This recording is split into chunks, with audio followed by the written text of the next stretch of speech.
On a un invité merveilleux, serviteur de Dieu ce matin, qui va partager la parole de Dieu. KP Yohannan, le fondateur de Gospel for Asia. KP est né en Inde. Dans les années 70, Dieu l'a appelé pour commencer le ministère Gospel for Asia, que Dieu a utilisé pour atteindre des millions de personnes en Asie. Il a écrit plusieurs livres et ces livres sont disponibles après la réunion en arrière pour apprendre plus de ce que Dieu fait à travers ce merveilleux ministère. On veut t'inviter, frère KP, d'être ici ce matin, de partager la parole avec nous et de passer le week-end avec nous. Seigneur, nous te remercions pour notre frère, pour l'appel sur sa vie, pour marcher dans la sainteté, pour te servir. Merci pour son ministère. Nous prions que ce matin, alors qu'il ouvre ta parole, nous puissions entendre ta voix. Nous prions dans le nom de Jésus. Amen.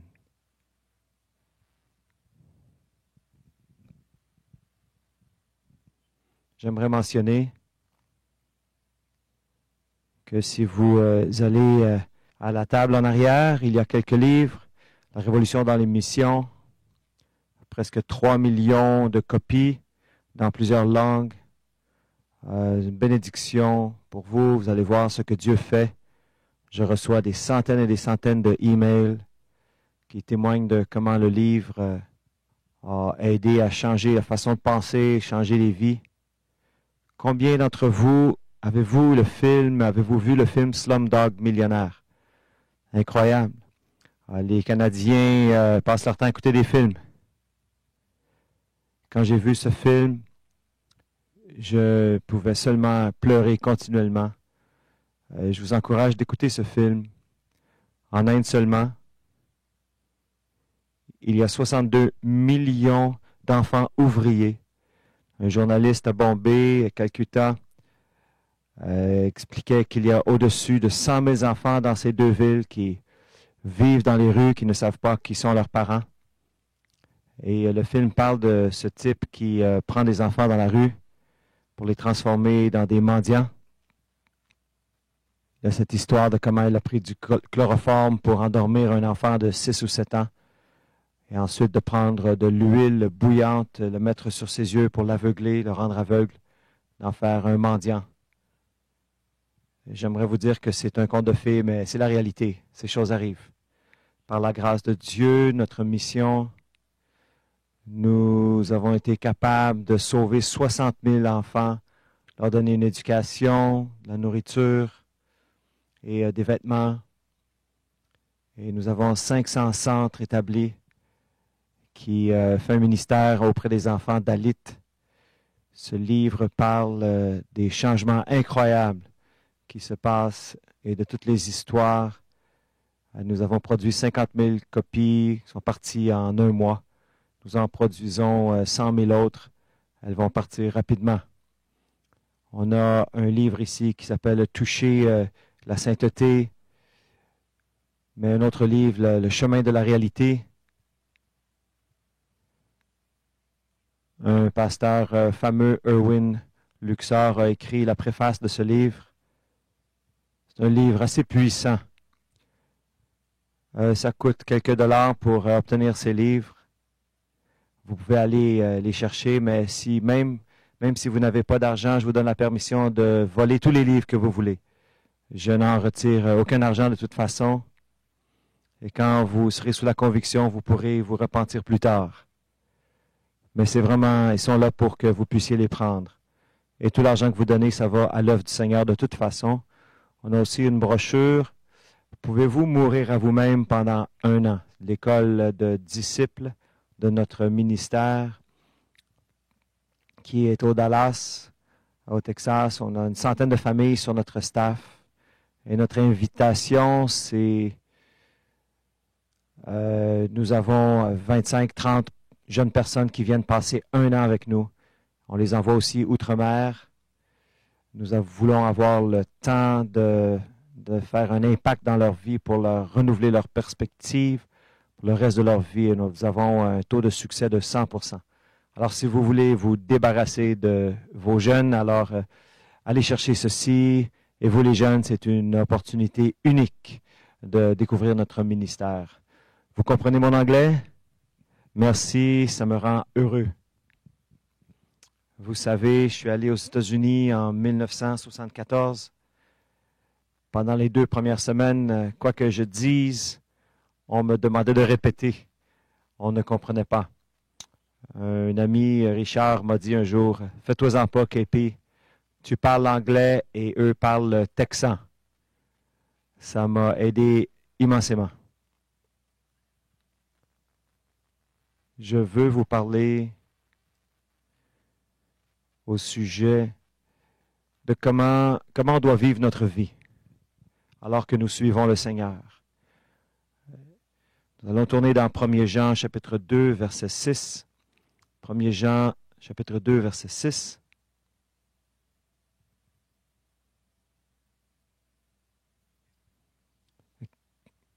Qui réclame de vivre en lui doit aussi marcher comme Jésus a marché. Dans une autre traduction, quiconque affirme être un chrétien devrait vivre comme Christ a vécu. Jésus n'est pas quelqu'un d'expliqué et d'analyser et de comprendre, mais il est quelqu'un dont nous devons faire l'expérience. Connaître la théologie, les réalités spirituelles et tout ce que ça veut dire d'être quelqu'un qui suit Dieu n'est pas la réponse, c'est le moyen. Mais l'appel, le défi est de vivre comme il a vécu. Ah, est-ce que c'est possible? Est-ce que Dieu nous demanderait de faire quelque chose d'impossible? Un des versets que le frère a partagé ce matin, le psaume 119, 105, dit « Ta parole est la lumière sur mon sentier. » Sous l'ancienne alliance, la loi était la lumière pour le peuple. Mais sous la nouvelle alliance, Jésus est la lumière. En lui était la lumière et en lui était la vie et la vie était la lumière des hommes. Et Jésus nous dit à nous, à vous, nous sommes la lumière, vous êtes la lumière du monde. La parole a été faite chair et maintenant vous et moi, nous devons vivre comme des vases d'argile, exactement comme Jésus l'homme a vécu, en train de donner une réflexion de la vie du Père. Mais ma plus grande crise n'est pas que je ne sais pas ceci, mais c'est moi-même. Quand j'étais en Californie il y a quelques années, une dame est venue me demander de la prière. Comment est-ce que je peux prier pour vous? Elle a dit, j'ai un démon de cigarette en moi. Imposez les mains, s'il vous plaît, et chassez le démon. Je n'avais jamais entendu une telle chose. J'ai dit, Madame, je peux chasser des démons, mais je ne peux pas chasser votre chair. Vous voyez, nous blâmons le diable pour tout ce qu'il y a sous le soleil.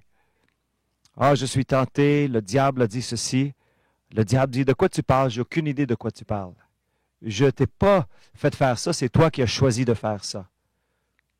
Alors, dans notre poursuite de connaître le Seigneur et d'être comme lui, comme dans Romains, il est écrit, c'est quoi la prédestination? Qu'est-ce que le Père veut de moi? C'est que je sois conformé, changé dans la ressemblance de son Fils. 2 Corinthiens 3, 18, le miroir de la parole de Dieu. En passant, quand vous vous êtes levé ce matin, vous avez regardé dans le miroir. Avez-vous vu mon visage? Merci Seigneur. Vous seriez vraiment dans le trouble. Vous avez vu votre visage.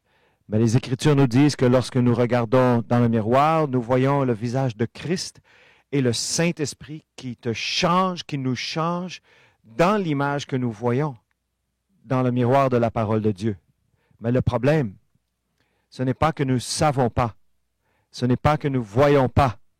Ce n'est pas que nous ne connaissons pas les réponses, mais c'est notre égocentrisme qui est le plus grand empêchement. dans 1 Pierre, chapitre 2, verset 21. Il a souffert pour nous, nous laissant un exemple à suivre. Ce n'est pas le sang, les clous, l'agonie de la croix. C'est le choix de mourir à tous les jours, de dire non à lui-même, de se dire non à lui-même. Un frère aîné m'a fait cette recommandation il y a quelques années. Prends ton crayon, lis les 4 évangiles et lis et souligne tout ce qui a rapport à l'homme Jésus. Je l'aime, je l'adore, il est mon Dieu. Mais ce frère aîné me dit maintenant, tu dois trouver Jésus, l'homme, parce qu'il a vécu comme nous devons vivre. Il a fait face à toute tentation, comme nous, incluant les tentations sexuelles, mais il n'a jamais péché. Il a vécu par la puissance du Saint-Esprit. Et il me dit maintenant, je dois vivre comme il a vécu. Et alors j'ai commencé à faire ceci. J'étais étonné de trouver l'homme, Jésus, qu'il était fatigué, usé, qu'il avait faim, qu'il avait soif, qu'il était assis sur le bord du puits dans Jean chapitre 4. Et les disciples vont pour acheter de la nourriture. Et ils reviennent et voient Jésus en train de parler à une femme étrange. Et ils disent, mais qu'est-ce qu'il fait? Mais c'est lui le patron. Ils ont dit, Seigneur, mange. Et Jésus a dit, j'ai déjà mangé. Et on a vraiment fait ça pour rien. On amène la nourriture, et puis il dit qu'il a déjà mangé. Ils ont dit, est-ce que quelqu'un lui a amené quelque chose à manger? Jésus a dit, ma nourriture est de faire la volonté de celui qui m'a envoyé. Et c'est un peu plus compliqué. Il avait faim, il a mangé. Maintenant, il mange la volonté de Dieu. Ensuite, il dit, vous ne comprenez pas. Vous dites 4 mois et ensuite vient la moisson. Je vous dis maintenant, levez vos yeux. Sortez de votre petit monde d'égocentrisme. Votre famille, vos enfants, votre bien-être, votre expérience, votre vacances et quelque autre chose peut composer votre vie pendant juste 1 minute. Regardez au-delà et voyez ce que je vois. Ce n'est pas dans 4 mois, c'est maintenant. De quoi il parle? Quand vous êtes parti chercher la nourriture, j'ai commencé à parler à cette femme qui vit dans le péché sans l'amour du Père. Et son visage est devenu une fenêtre pour voir les multitudes comme elle qui meurent et qui plongent dans l'éternité sans l'amour du Père. Et cette réalisation a coupé mon appétit. Je ne peux pas manger.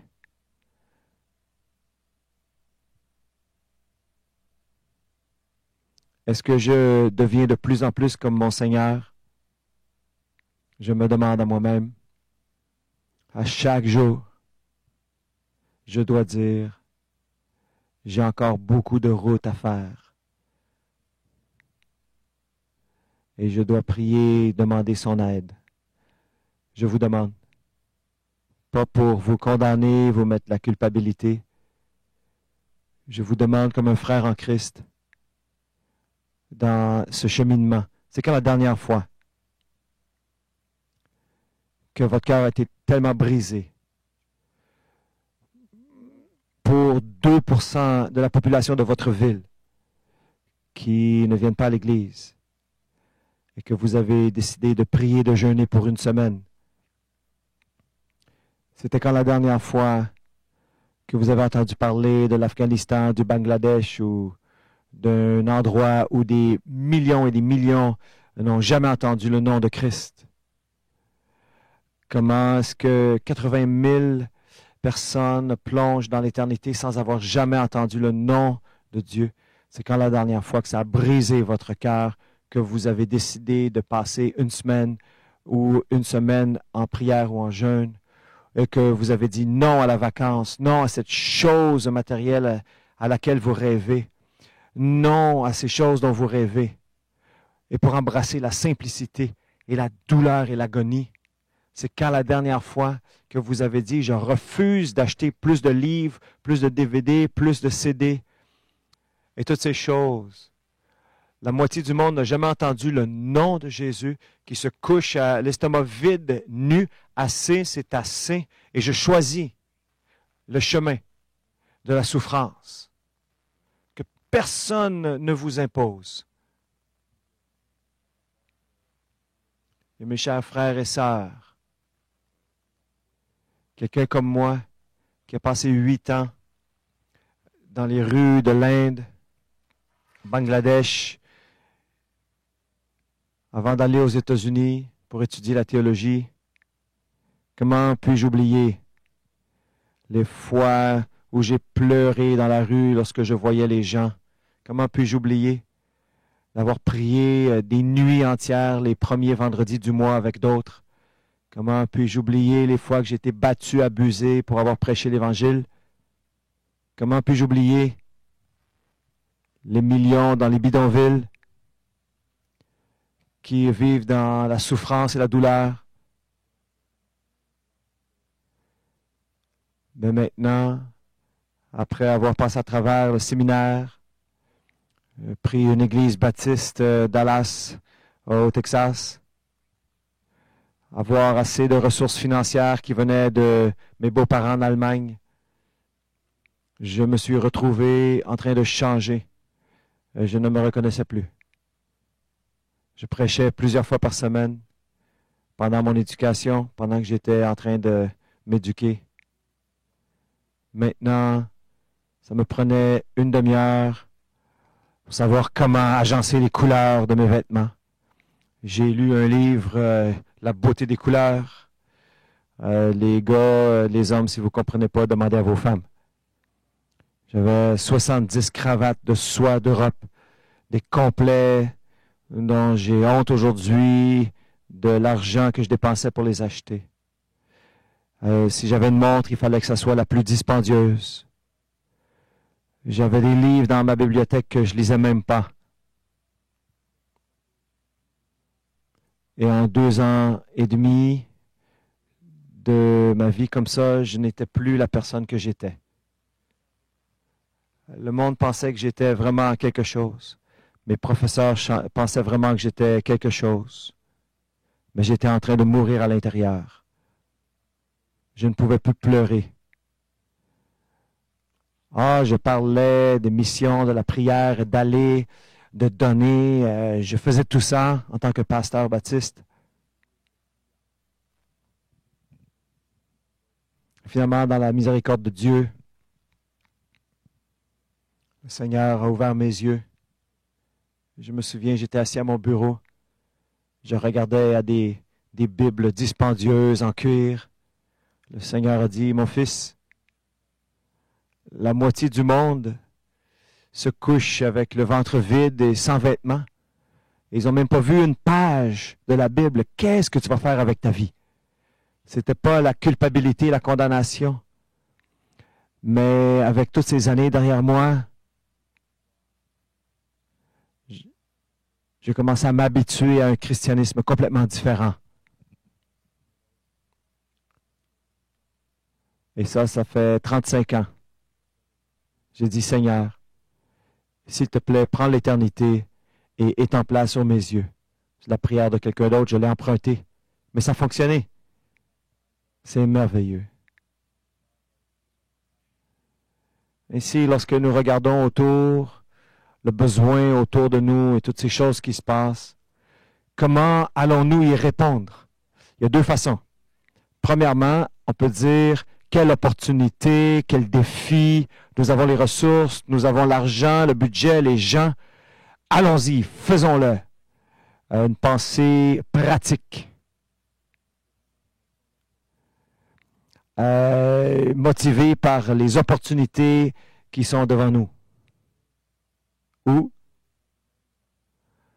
demander comme Jésus, l'homme s'est mis toute la nuit sur son visage en train de crier à son Père, « Père, je dois choisir quelques hommes pour continuer le chemin lorsque je vais être parti. Qu'est-ce que tu veux que je fasse?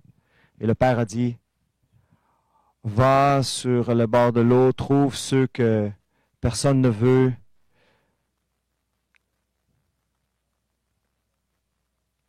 Et il n'a jamais posé de questions. Il choisit Pierre. Et Jean, celui qui a dit, il faut tuer tout le monde. Jean 17 nous dit, dans sa prière, il a dit, Père, je prie pour ceux-ci que tu m'as donnés pendant une prière toute la nuit. Les parents, vous voulez voir la vie de vos enfants changer, qu'ils deviennent des suiveurs radicaux de Jésus? Une église comme celle-ci va très bien réussir parce que la parole de Dieu est enseignée.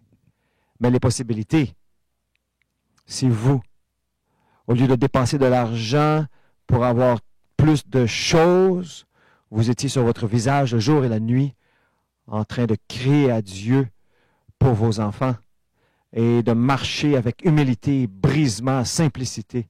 Ça va les changer parce que votre vie va devenir la lumière et non pas votre enseignement. S'il vous plaît, comprenez-moi. Je ne suis pas en colère. Je plaide avec vous parce que ça a été mon pèlerinage et ça l'est encore.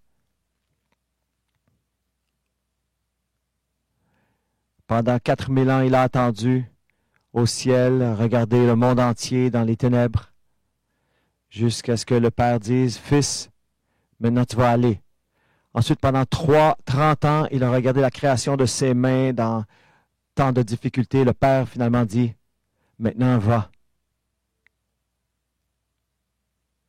Alors Christ dit, « Je ne fais rien de moi-même. J'ai plusieurs choses à faire. Je veux courir chez Lazare pour le guérir. Je veux faire beaucoup de choses, mais je ne peux pas. Je fais seulement ce qu'il me dit. Je veux dire beaucoup de choses, mais je ne peux pas. Je dis seulement ce qu'il me dit de dire. Je ne suis pas venu pour être le roi, je suis venu pour donner ma vie et c'est tout. Est-ce que c'est possible pour nous d'entrer dans cette vie d'expérience au-delà de la connaissance? La connaissance pour faire notre vie merveilleuse et finalement aller au ciel. Est-ce que c'est possible de vivre comme Christ a vécu? Je crois que c'est possible. Jésus avait seulement 12 disciples. Un s'est perdu. Alors il en restait 11. Un de ses disciples, Thomas, le Saint Thomas, est venu en Inde. En 52, il a prêché l'Évangile. Quel sacrifice il a dû faire, la maison, la sécurité, la richesse, on peut seulement s'imaginer. Il est venu en Inde, qui était un pays vraiment perdu, il a prêché l'Évangile, il a planté 7 églises. Et une de ces églises est située à 3 kilomètres du village où je suis né et j'ai grandi. Ça ferait de moi un meilleur chrétien, non? Mais qu'est-ce qui l'a motivé à faire cela? Il suivait les pas du Maître, il mourait à lui-même, il ne retenait pas cette vie. Mais la semence tombe en terre, elle meurt et porte beaucoup de fruits. S'il vous plaît, écoutez-moi. Jusqu'à ce que vous arriviez à l'endroit où vous embrassez la croix et vous dites non à vous-même. Képi, en Inde, en Chine, en Birmanie, Afghanistan, ça va, je comprends. Et ils doivent souffrir et tout cela. Mais vous savez, la meilleure souffrance, la meilleure croix, c'est celle que vous choisissez.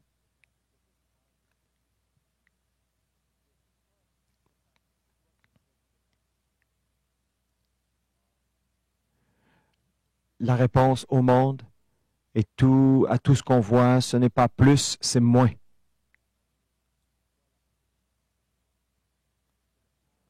J'ai eu ce privilège immense de grandir dans une maison où mes parents connaissaient le Seigneur. Nous étions les chrétiens orthodoxes de Saint Thomas. J'étais un petit garçon qui grandissait à la maison. Je me souviens de ma mère en particulier. Elle se levait de bonne heure le matin, des fois même 3 heures du matin. Elle quittait la chambre à coucher pour aller dans l'autre pièce où on avait la prière familiale et je la regardais sans comprendre ce qui se passait. Elle s'assoyait sur le sol comme ceci et elle avait un voile sur la tête et elle priait plusieurs heures, 3 heures, 4 heures. Et c'était confus pour un petit enfant. Mais alors que je vieillissais, je l'entendais répéter cette phrase, « Qui ai-je au ciel, mais toi, ô Seigneur, et sur la terre, je n'ai rien d'autre que toi. » Je ne savais pas de quoi elle parlait. Mais là, c'est dans le livre des Psaumes, chapitre 73, verset 25. Quand j'ai fini l'école, j'ai demandé à mes parents la permission d'aller faire du ministère dans le nord de l'Inde et ma mère a sauté sur place et elle a dit « Va !» Et là, j'ai dit « Oh, c'est un accident. Elle me déteste. » Après 2 ans de ma vie dans le nord, je suis revenu voir mes parents. Ma mère a dit « Je vais te raconter une histoire que tu ne connais pas. » Elle a dit « Assieds-toi. » Elle a dit « Est-ce que tu te souviens le jour que tu es venu, que tu as dit tu voulais aller servir le Seigneur? » Oui, je m'en souviens. Mais tu ne connais pas le reste de l'histoire. J'ai 6 garçons. Je sais, maman. Et toute ma vie, j'ai prié qu'un de mes fils servirait le Seigneur. Un par un, tes frères sont allés travailler dans le monde séculier. Et ensuite, il restait toi, petit garçon, timide, gêné. J'ai perdu mon espoir. Et c'est à ce moment que j'ai commencé à prier et à jeûner. Pendant 3 ans et demi, tous les vendredis, un jeûne complet. Ma mère priait. Elle priait, « Avant que je meure, Seigneur, appelle un de mes fils à te servir. » Et le jour que tu as dit que tu voulais aller, c'était la réponse du Seigneur. En 1990, j'allais en Corée du Sud pour parler à une conférence. Mais ma mère, 83 ans, tombée malade. Jamais été malade toute sa vie. À peine 5 pieds. Une toute petite femme, frêle, des yeux illuminés, un sourire radieux. Mon père est mort un peu avant. Alors j'ai annulé le voyage. Je suis allé à la maison. Cette fin de semaine-là, ma mère est décédée. Probablement les jours les plus tristes de ma vie. Après le funérail, les frères, on s'est rencontrés dans une pièce pour parler de ma mère avant que je retourne aux États-Unis. Pendant notre discussion privée, un des frères a posé la question, « Est-ce qu'il y a un de vous qui sait combien d'argent maman a laissé à la banque? » La raison était que tous ses enfants, ses fils lui donnaient de l'argent, mais on ne voyait jamais qu'elle dépensait de l'argent, donc on pensait qu'elle avait tout mis dans un compte de banque en quelque part et qu'elle avait un testament qui nous dirait quoi faire avec. Vous comprenez notre culture, mais c'est compliqué, je n'ai pas le temps d'expliquer. Un de mes frères a sorti ce petit livret. J'ai trouvé ceci sous son oreiller. Et nous étions tous curieux. On était assis tous en cercle. Elle a ouvert le livre et vous ne croirez pas, page après page, des noms de gens qui étudient dans les collèges bibliques ou qui sont sur le champ missionnaire. Et tout l'argent écrit devant les noms qu'elle leur envoyait. Et j'ai commencé à pleurer. Pas parce qu'il n'avait pas d'argent dans la banque, mais parce que 2 ans avant son décès, je me souviens d'une conversation avec elle et je me suis fâché avec elle parce qu'elle portait une blouse toute déchirée qui était cousue à la main. Et j'étais tellement en colère parce que nous venons d'une culture basée sur la honte. Je dis, « Maman, quelle folie as-tu fait? Qu'est-ce qui se passe avec toi? Tu mets de la honte sur nos visages. Le monde entier va penser que nous ne nous occupons pas de notre mère. Tu peux t'acheter tout ce que tu veux. Pourquoi est-ce que tu nous fais ça? » Et elle a souri. Elle m'a regardé. « Oh, petit garçon, tu ne comprends rien. Un jour, tu vas comprendre. Elle n'a jamais quitté notre village, jamais étudié la philosophie, la théologie. Une petite femme de village.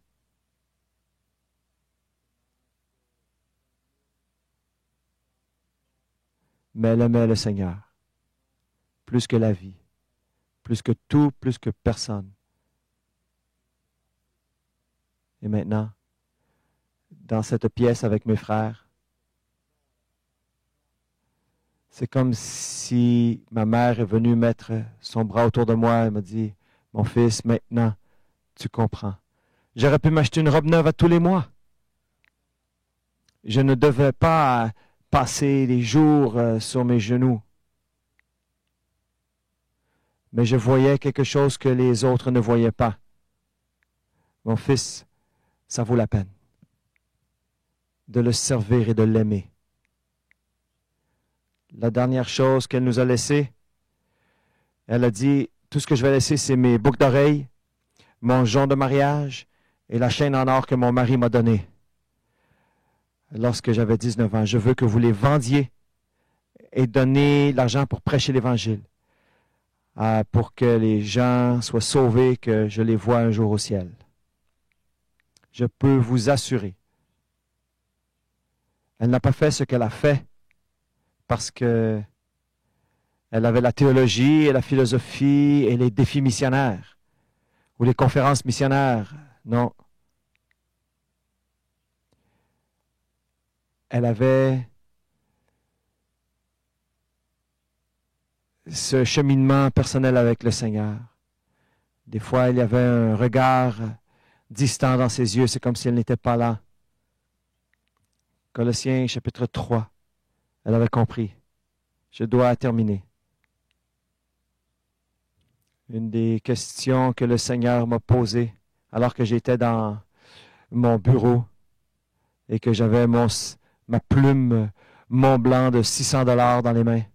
Il m'a dit, « Fils, qui va utiliser cette plume dans 100 ans? » Et littéralement, j'ai regardé cette plume. Ce n'était pas de la condamnation, de la culpabilité. Il me demandait simplement de le suivre. Alors, je vous laisse avec cette question. Dans 100 ans, qu'est-ce que tout ceci va valoir? La réputation, l'honneur, la reconnaissance, la sécurité, l'argent, les comptes, toutes les choses après lesquelles nous courons. Je plaide avec vous aujourd'hui. Vivez votre vie. Prenez vos décisions à la lumière de l'éternité. Et c'est comme ça que Jésus a vécu sur la terre. 4 applications simples. Pensez à prendre une journée par semaine pour prier et jeûner. En moyenne, les chrétiens dans cette culture passent moins de 8 minutes par jour en prière. Ils ne connaissent pas le Seigneur. Apprenez la contemplation, la méditation. Si vous jeûnez une journée par semaine et vous mourrez, laissez-moi savoir.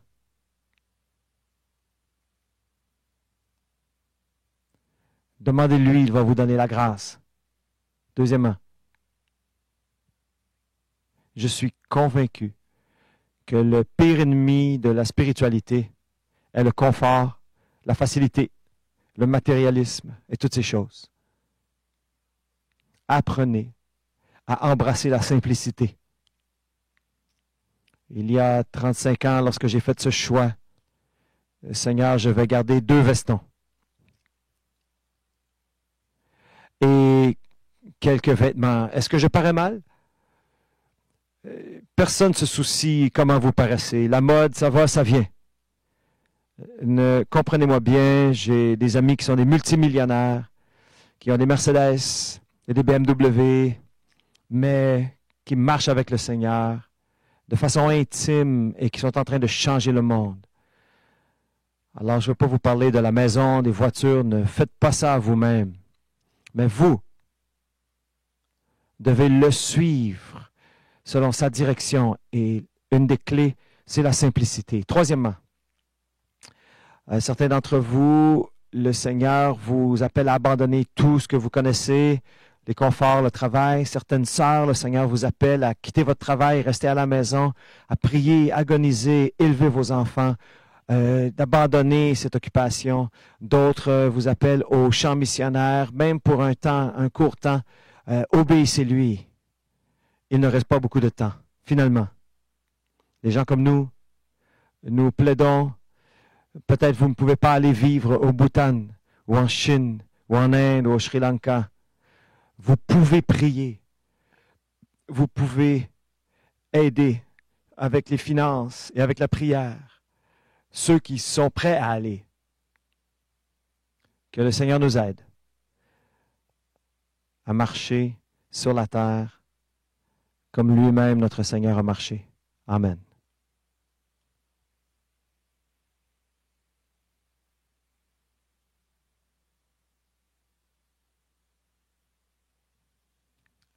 On va se lever ensemble pour prier. Frères et sœurs, on a entendu d'un homme de Dieu, le temps est venu de s'arrêter devant le Seigneur et de faire affaire avec lui. Si vous avez besoin de rester après la réunion, venir vous agenouiller à l'autel, venez le faire. Passez du temps avec Dieu, vous demandez à Dieu simplement de donner la direction à votre vie. Certains d'entre nous, on a besoin de faire des changements suite à ce qu'on a entendu. Ne quittez pas cet endroit sans l'avoir fait. Seigneur, merci pour le temps qu'on a passé dans cet endroit. On est saisi par ta présence. Nous savons, Père, que tu nous as appelés à marcher comme Jésus a marché. Et Père, nous oublions tellement facilement à cause de la vie, avec plein de choses qui n'ont rien à voir avec la vie de Jésus. Aujourd'hui, maintenant, nous nous repentons. Nous voulons dire, appelle-nous. Et nous allons obéir. Parle, parce que tes serviteurs écoutent. Père, viens, parle à ton peuple. Oh Père, que nous ne soyons pas dans la honte au jour final, mais aide-nous de lever nos têtes. C'est de dire, Seigneur, tout ce que j'ai abandonné pour la croix, ça valait la peine. Et c'est rien comparé à ce que j'ai reçu en retour. Père, quelle richesse de te connaître. Les richesses d'être fondées sur la parole de Dieu est plus que suffisant. Nous avons aussi honte de vivre dans une ville ou dans un pays où tant de personnes n'ont jamais entendu parler de Christ. Comment nos cœurs peuvent être froids. Oh Saint-Esprit, viens, renouvelle nos cœurs afin que nous puissions redécouvrir une passion renouvelée pour ces choses. Père Céleste, nous prions que nous ne quittons pas cet endroit. Tu as envoyé ton serviteur nous parler du cœur de Dieu. Et affirme ta parole. C'est ce que nous prions pour la gloire de Dieu. Amen.